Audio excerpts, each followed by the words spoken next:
ദീക്ഷ, third eye ദീക്ഷ അല്ലെങ്കിൽ third eye energy അറ്റ്യൂൺമെൻറ്റ്. ദീക്ഷ എന്ന് പറയാം, അറ്റ്യൂൺമെൻറ്റ് എന്ന് പറയാം, ചാനലൈസിങ് എന്ന് പറയാം, പല വേർഡുകളിലും നമുക്കിത് ഉപയോഗിക്കാം.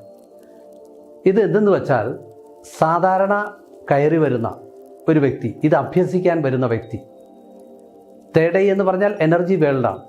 അപ്പോൾ ഇത് അഭ്യസിക്കാൻ വരുന്ന ഒരു വ്യക്തിയെ ഈ എനർജി കൈകാര്യം ചെയ്യാൻ, ഈ എനർജി വേൾഡിനെ ഡയറക്റ്റ് കൈകാര്യം ചെയ്യാൻ സജ്ജമാക്കുന്നതിന് വേണ്ടി ഒരു ഗുരുതലത്തിൽ നിന്നും ചെയ്യുന്നൊരു പ്രോസസ്സിങ്ങാണ് ദീക്ഷ. അതായത് അത് പല തരമുണ്ട്, പല വിധേനയുണ്ട്.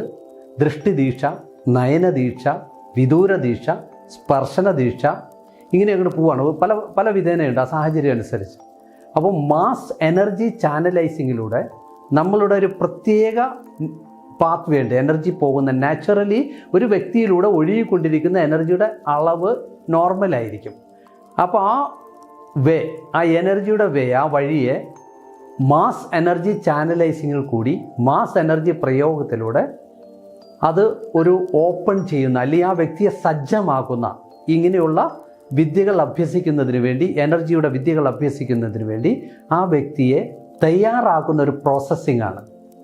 അതായത് മാസ്റ്റേഴ്സ് ചെയ്യുന്ന ഒരു പ്രോസസ്സിങ്ങാണ് ദീക്ഷ അഥവാ അറ്റ്യൂൺമെൻറ്റ്. ഇതിൽ മാസ് എനർജിയാണ് പ്രയോഗിക്കുന്നത്. അത് പലതിനും പല രീതിയിലാണ്. അത് നമ്മൾക്ക് ഇങ്ങനെയുള്ള എനർജി വേൾഡിനെ കൈകാര്യം ചെയ്യുന്നതിന് മുമ്പ് ആ വ്യക്തി സജ്ജമായിരിക്കണം. എനർജിയെ കൈകാര്യം ചെയ്യുമ്പോൾ ഡയറക്റ്റ് നമ്മളുടെ കോൺഷ്യസ്നസ്, ബോധത്തിൻ്റെ ഉന്നതമായ അവസ്ഥയുമായിട്ടാണ് ഇവിടെ ഡയറക്റ്റ് ഒരു ആപ്ലിക്കേഷൻ വരുന്നത്, ഒരു പ്രയോഗത്തിൻ്റെ ഒരു രീതിയിലേക്ക് വരുന്നത്. അപ്പോൾ ഒരു സാധാരണ വ്യക്തിയെ അതിലേക്ക് സജ്ജമാക്കുന്ന ഒരു പ്രക്രിയയാണ് ദീക്ഷ അഥവാ അറ്റ്യൂൺമെൻറ്റ് എന്ന് വിളിക്കാം, ചാനലൈസിങ് എന്ന് വിളിക്കാം. ഇതിൽ എനർജി പ്രയോഗമാണ് നടത്തുന്നത്. ഓക്കെ, അതാണ് ദീക്ഷ.